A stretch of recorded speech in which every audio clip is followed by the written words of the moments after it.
l'histoire d'une île où s'enlacent les villages de garçons et d'une fille qui vont y faire naufrage. Les échos de la ville se perdent dans le feuillage.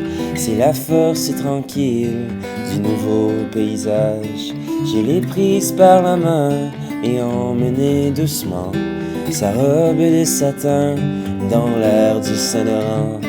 Au sommet d'un ravin, dans une maison au soleil, comme le bon vin, on vieillira à merveille. Île d'Orléans, je garderai mon cœur d'enfant si tu fais revenir le beau temps.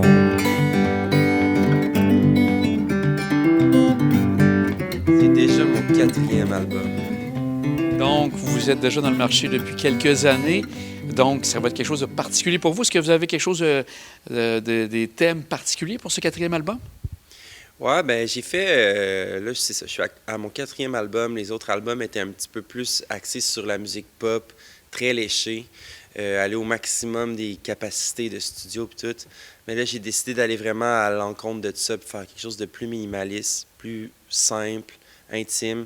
Donc, c'est un album folk, avec des textes qui parlent vraiment de la réalité, de ce que je vois à chaque jour quand je vais sur le balcon de mon île. J'avais comme envie de chanter le territoire qui est autour de moi pour faire quelque chose de, c'est ça, de plus personnel un peu. Là. Ah, ça, je partais pour dire que c'est vraiment davantage plus personnel. Vous parlez de l'île.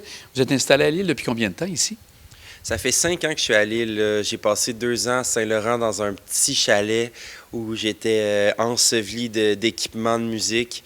Puis finalement, j'ai déménagé à Saint-Jean dans une maison un peu plus grande où j'ai ma pièce qui est un studio. Puis le reste, c'est pour la vie de tous les jours. Là. Fait que la musique se mélange beaucoup avec l'île d'Orléans. Là. Et aussi, le 31 mai, quelque chose de particulier, vous allez avoir à faire un spectacle qui va se passer ici à l'Espace Félix-Leclerc. Ça va s'intituler de quelle manière, ce spectacle? La tournée s'appelle tout simplement L'île. Puis, ce qu'il y a de spécial avec ce spectacle-là, c'est que j'invite mon ami Michel Blouin, qui est un peintre de l'île, qui va venir faire une toile gigantesque en live durant 2 journées. Fait que la veille, on va être là pour pratiquer le spectacle. Il va être avec nous, il va écouter la musique, s'inspirer de tout ça pour faire une toile. Puis ensuite, le lendemain, il va la terminer, la journée du spectacle. Puis on va l'accrocher, puis ça va devenir notre décor de scène pour le restant de la tournée. Est-ce que vous avez déjà commencé à regarder avec lui à quoi ça pourrait ressembler ou vous vous laissez aller son inspiration du moment? Moi, j'y fais 100% confiance. C'est déjà lui qui a fait les illustrations à l'intérieur de l'album. Puis on se connaît, on s'est jasé plusieurs fois. Je sais c'est quoi son style, j'aime ce qu'il fait. Donc, j'y laisse carte blanche. Là. Et pour le 31 mai, les gens qui vont être présents à l'Espace Félix-Leclerc peuvent s'attendre à quoi comme spectacle? Ça va être un spectacle, je pense, qui ressemble aux gens de l'île, à ce qu'ils aiment entendre, c'est-à-dire de la musique folk. Il va y avoir une contrebasse, il va y avoir une batterie, moi, la guitare acoustique.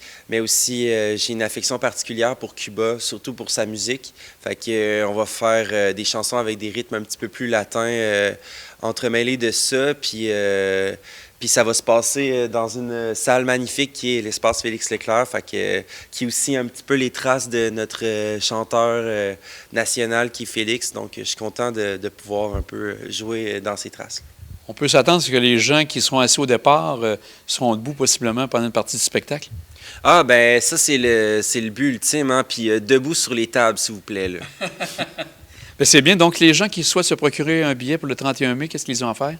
Ils peuvent aller sur le site de l'Espace Félix-Leclerc ou tout simplement sur mon site internet simonkearney.ca. Bien, Simon, on va vous souhaiter bonne chance et aussi pour le lancement, mais aussi pour un spectacle qui va sûrement marquer ici le 31 mai. Bien, on espère bien. Merci beaucoup. Marie-Ève, on arrive en avril. Pour toi, c'est un grand moment parce que c'est l'annonce qui s'annonce pour tous les spectacles de l'été. Encore un été fort chargé ici à l'Espace Félix-Leclerc? Oui, puis qui commence plus tôt cette année. Habituellement, nos spectacles commencent en juin, juillet. Puis cette année, on commence en mai. Donc, on a 2 spectacles qui sont déjà annoncés pour le mois de mai. Et ces spectacles, ça ressemble à quoi? Tu peux nous en parler? Absolument. Donc, on a Luc de la Rochelière qui va venir le 18 mai. Et puis, Simon Kearney qui va venir le 31 mai. Et au niveau des ventes, les gens peuvent commencer déjà à acheter des billets? Oui, absolument. C'est disponible sur le site web félixleclerc.com. Puis il y a une petite prévente spéciale pour Simon Kearney. Les billets sont en vente actuellement jusqu'au 30 avril à 25 au lieu de 30 dans les points de vente physiques, donc chez Boulangerie Blouin et Buffet Maison. Et je crois aussi, est-ce qu'il y a la possibilité d'aller sur le site de l'Espace? Oui, tout à fait. Vous allez avoir toutes les informations sur félixleclerc.com. Et là maintenant, la programmation, c'est pour bientôt. À quel moment tu prévois faire le lancement pour tout l'été? Oui, donc l'annonce officielle pour le reste de l'été va se passer le 18 mai prochain. Donc, on va y annoncer les autres spectacles du Rosec, l'événement bénéfice qui revient cette année, puis quelques spectacles aussi dans le cadre de la Semaine de la Félicité, où là, c'est vraiment une thématique qui tourne autour de Félix et de son œuvre. Et ça se passe généralement plus au milieu de l'été, cette semaine? Oui, cette semaine-là, c'est au début août, en fait. Donc, entre le 2 et le 15, je vous dirais, on va avoir 3 spectacles spéciaux qui vont être annoncés pour l'occasion. Donc, Marie-Ève, on va suivre avec grande attention, qui est encore très important, un lieu culturel tellement couru par les gens. Un grand merci à toi. Merci.